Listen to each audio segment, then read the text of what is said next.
Deputado do PT troca socos na rua e termina com o nariz quebrado, alegando racismo. Mas vídeos mostram que ele próprio diz "deixa comigo" antes do confronto. O caso gerou novas denúncias por decoro e reacendeu o debate sobre seu histórico de violência. Esta é a Visão Libertária, sua fonte de informações descentralizadas e distribuídas. Ajude a propagar as ideias de liberdade. Deixe o seu like e compartilhe com seus amigos. Um artigo seu pode virar vídeo aqui também, sabia? Este artigo foi sugerido por Brasil Só Vai Ladeira Abaixo, escrito por Charlie Dalton, revisado e narrado por Gordinho Caipira.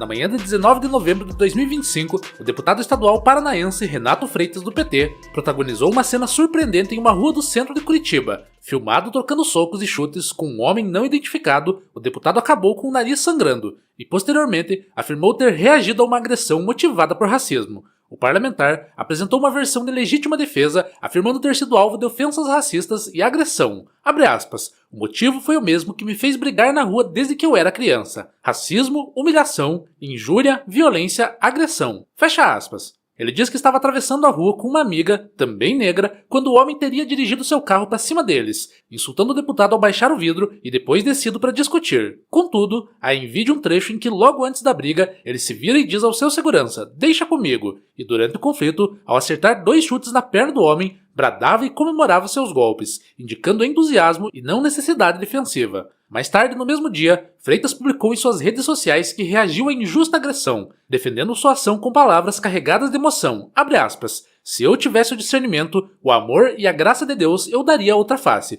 Mas eu sou humano, tanto como cidadão, quanto como deputado. Fecha aspas. A declaração, embora dramática, não justifica o gesto de buscar o confronto, o que desconfigura totalmente qualquer tese de legítima defesa. A versão de Freitas ganhou apoio do PT do Paraná, que emitiu nota dizendo que o episódio se insere em um contexto estrutural de racismo, direcionado a lideranças negras.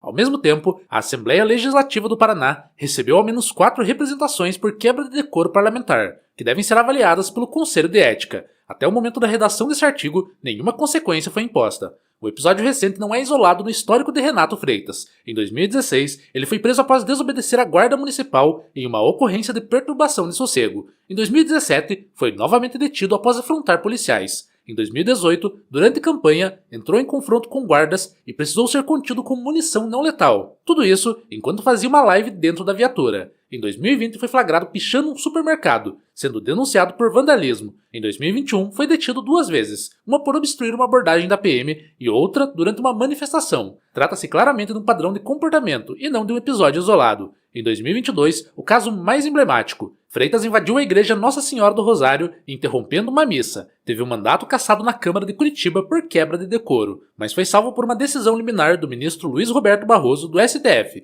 Em 2023, ameaçou um parlamentar, Ricardo Arruda, dentro do plenário. No mesmo ano, foi retirado de um voo pela Polícia Federal por se recusar a passar pela revista obrigatória. Em 2024, facilitou a invasão da Assembleia Legislativa durante um protesto de professores que terminou em quebra-quebra. Nesse mesmo ano, respondeu um processo por pichar uma unidade do supermercado Carrefour com a palavra racistas e foi condenado a 3 meses de detenção, substituídos por prestação de serviços à comunidade. Já no ano de 2025, invadiu um supermercado para protestar, gritando palavras de ordem, perturbando clientes, funcionários e atrapalhando o funcionamento normal do estabelecimento. É difícil encontrar outro legislador com um acervo tão robusto de incidentes envolvendo desrespeito à lei, vandalismo e confronto. Tudo isso conduz à conclusão de que Renato Freitas, embora teoricamente um representante do povo, de acordo com seu cargo atual de deputado, tem se envolvido em ações violentas e entrado em conflito com a lei e as autoridades públicas já há bastante tempo.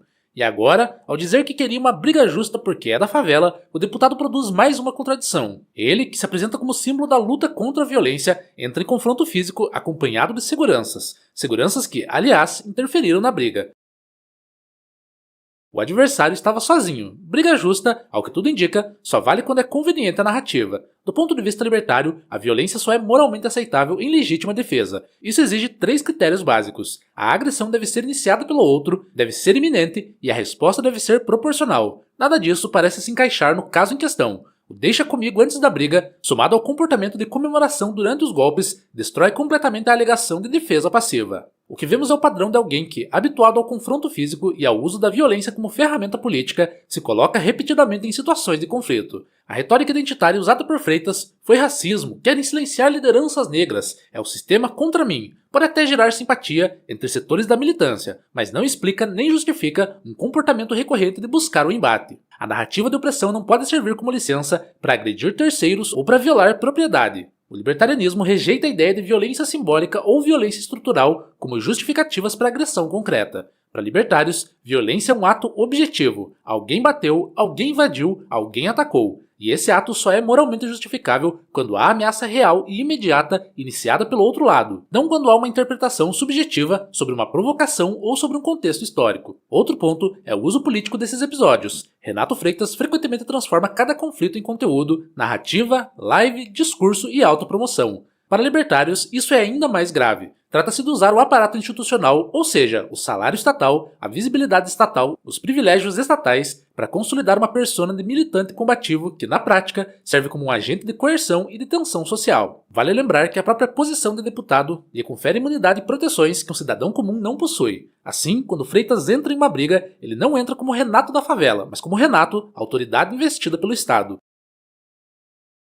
A violência cometida por um político tem peso ampliado porque vem de alguém que possui poder coercitivo formal. É um uso indevido do poder estatal em sua forma mais primitiva, o próprio punho. Um político violento é uma ameaça dupla. Primeiro, porque viola direitos individuais ao exercer e expandir o controle governamental sobre a vida privada. Segundo, porque agora ataca diretamente os cidadãos. O curioso é que os defensores do Estado, como única entidade capaz de regular conflitos, vão provavelmente argumentar que precisamos de mais polícia, regras e fiscalização para evitar brigas. O comportamento de Freitas, contudo, contradiz a narrativa de que sem o Estado tudo vira barbárie, pois mostra que na verdade é o próprio Estado quem está ampliando a barbárie, até mesmo por meio de seus agentes mais visíveis. A situação também revela outro ponto crítico. O aparato estatal não tem interesse em punir seus próprios membros. Freitas foi salvo por decisões judiciais, teve cassação revertida, foi protegido por interpretações benevolentes e agora novamente tenta justificar seu comportamento com discursos emotivos e ideológicos. Por muito menos, um cidadão comum estaria mofando na cadeia. Por pintar uma estátua com batom, Débora foi condenada a 17 anos e cumpre pena até hoje. O sistema político cria seus próprios intocáveis, e isso destrói a confiança na justiça estatal. Ao mesmo tempo, há o problema da seletividade. Enquanto parlamentares de direita foram presos, cassados ou afastados por atos de menor gravidade, em alguns casos até mesmo por discursos duros ou manifestações,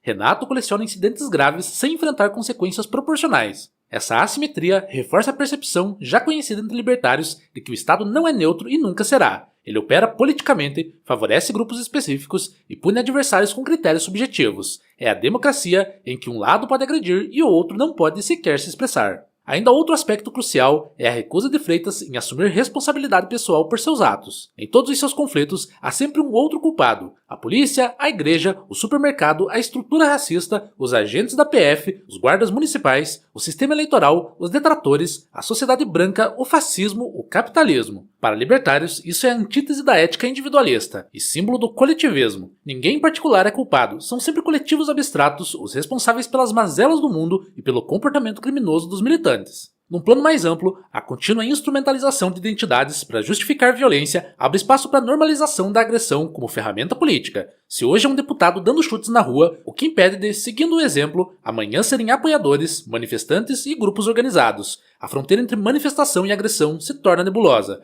E o discurso "tenho razão, então posso bater" é uma porta aberta para autoritarismo de todos os tipos. Uma sociedade livre pressupõe indivíduos capazes de dialogar e resolver suas diferenças por meio da razão, e não no punho. Se líderes políticos utilizam violência física como resposta a provocações, perdemos não apenas em civilidade, mas em coerência com a promessa de um Estado restrito. Não bastava o governo agredir a população por meio de suas leis, decretos e forças armadas, agora os deputados estão pessoalmente distribuindo pontapés nos cidadãos pelas ruas.